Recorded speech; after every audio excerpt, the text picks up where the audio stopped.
The story starts around chapter 3. The story is played out the same as the canon storyline, and now the Van der Linde gang is held up at Clemens Point, trying to get some gold from the families. One day, Pearson comes into camp saying he's got a peace offering from Colm O'Driscoll. Hosea says that it was a trap, and it looked like a trap too. Why would Colm O'Driscoll just forget the past and make peace with Dutch, his biggest enemy? Dutch was hesitant too, but Micah was pushing Dutch to meet Colm. Dutch agrees, and like in canon, Arthur, Dutch, and Micah go to meet Colm. Arthur goes to a vantage point and keeps an eye on them, but Arthur is soon captured by Colm. After some days, Arthur gets his gear and his horse and escapes. He was badly wounded as he was shot by a shotgun and was not fully conscious. Arthur reaches the camp and the gang members take care of him. After some weeks, when he recovers, he thinks, was that meeting a trap to capture Arthur? He knows Micah could do this kind of thing, so now he keeps a close eye on him. He even thinks about how everything got worse after Micah joined the gang. Now, there is no explanation if the meeting between Colm and Dutch was a trap to capture Arthur, but I personally think Colm and Micah could do such a thing, though still it isn't confirmed. Anyways, Arthur keeps a close eye on Micah. He observes how Micah reacts to things. He already knew Micah was a loose cannon and a maniac, but there could be a possibility that he could be a rat. Arthur thinks about his past, and he remembers Norman. Norman used to ride with Micah, but Micah kills him, so Arthur thinks that Micah could do anything to his gang members. After some time, Sean dies, and Arthur still thinks, was it a trap set by Micah? But this time he isn't sure, as it was Bill's foolishness that caused this. Arthur tells his suspicion about Micah to Dutch, and Dutch denies it, saying Micah wants the best for the gang. So Arthur tells this to John, Charles, Sadie, and Lenny, asking them to keep a close eye on Micah and never believe him fully. The following chapters go on the same. Kieran dies, and the gang deals with Angelo Bronte. Then they plan the St. Denis heist. They execute the plan and rob it, but as soon as they have the money, they hear commotion outside. They see through the window that Hosea was captured by Agent Milton, and Milton kills Hosea. Everyone thinks there must be a rat, and Arthur's suspicion deepens. Arthur believes if there is a rat, it must be Micah. Anyways, they escape to Guarma, and everyone is sad as they lost Hosea and Lenny for nothing. All the gold they robbed is now at the bottom of the ocean, and everything is a mess. They barely escape from Guarma, and they all gather at Lakay, but they are soon ambushed by Pinkertons. Arthur thinks that Micah led them there, but it seems that they followed Bill. Anyways, they manage to fend them off, and Abigail tells Arthur that John is in prison, so Arthur and Sadie rescue him. Before going to rescue John, Arthur starts coughing violently, and he finds out he has TB and does not have much time left. Arthur thinks he has to do something fast for the gang. If he doesn't do anything, all of his gang could die, not to mention the possibility of Micah being the rat. It all hits Arthur like a wall. He rescues John with Sadie, and they go to their camp. Did I mention they changed their camp and are now held up at Beaver Hollow? Anyways, they reach the camp, and Dutch isn't happy that Arthur rescued John. At that moment, Arthur sees Micah's reaction and knows something is definitely wrong with him. Anyways, Arthur tries to explain the situation to Dutch, but he is long gone in Micah's lies. Arthur tells John that they might need to leave soon, so be ready. Arthur tries to explain this situation to everyone, but they all suspect John and Arthur of being the rats. Arthur knows this gang is doomed. He still misses Hosea greatly and thinks if he were here, all things would be good. One day, Micah goes somewhere, and Arthur follows him, seeing where he is heading. After following him for some time, Arthur is shocked seeing Micah meeting with Agent Milton and Agent Ross. His suspicion is proven right. Micah was the goddamn rat all along. Arthur gets very angry. He wants to kill all of them at that moment. All the gang members died because of Micah's betrayal. He goes to Dutch and tells him that he saw Micah meeting with the Pinkertons and that he is the rat. Dutch doesn't believe it, and in response, he accuses Arthur of being the rat. Arthur tries to reason with him and everyone, but nobody listens, so in the end, he knows he can only save the other members. Arthur helps everyone like Mary Beth, Karen Pearson, and others to leave, and one day he confronts Micah in the camp. He tells everyone to pick their sides now and that this is over. He tries one last time, hoping Dutch would listen, but Dutch is not Dutch anymore. Or his plans were different all along. Dutch, Bill, and Javier side with Micah, and John, Charles, Sadie, and Susan side with Arthur. Micah kills Susan, and Dutch doesn't even care. This shows how gone Dutch was. Pinkertons ambush the camp, they find the money that Dutch hid, and they escape from there. Arthur, Charles, John, and Sadie, along with Abigail and Jack, escape somewhere else. Arthur wants to kill Micah for what he did to the gang, but he never believed in revenge. Arthur moves out west and lives his final days alone. He dies in his sleep, and when Charles comes to check on Arthur, he finds that Arthur has passed away and buries Arthur on a mountain. By the way, it's 1902. John and his family had left for Yukon around 1899. Charles sends a letter to John saying Arthur passed away. John returns to the US and he meets Charles. John is still angry at Micah for all the things he did to the gang, and John believes Micah has to die. John has to take revenge for Arthur and the others, so he, Charles, and Sadie search for Micah, and they find him hiding somewhere. John faces off against Micah's gang and finally reaches Micah. John kills Micah brutally, taking his revenge. Then he goes back to Yukon to his family. After some years, in 1907, 11, John comes back from Yukon and he didn't get rich. He works at Pronghorn Ranch and everything after goes on the same. He builds his ranch at Beecher's Hope and they live peacefully, but eventually Edgar Ross finds John and forces him to hunt down his remaining gang members, as John said.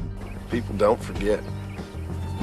Nothing gets forgiven. Anyways, if you like this video, consider subscribing and drop down in the comments what other what ifs you all want. And sorry for not uploading frequently, I'm busy with something else, but I'll try to upload more frequently.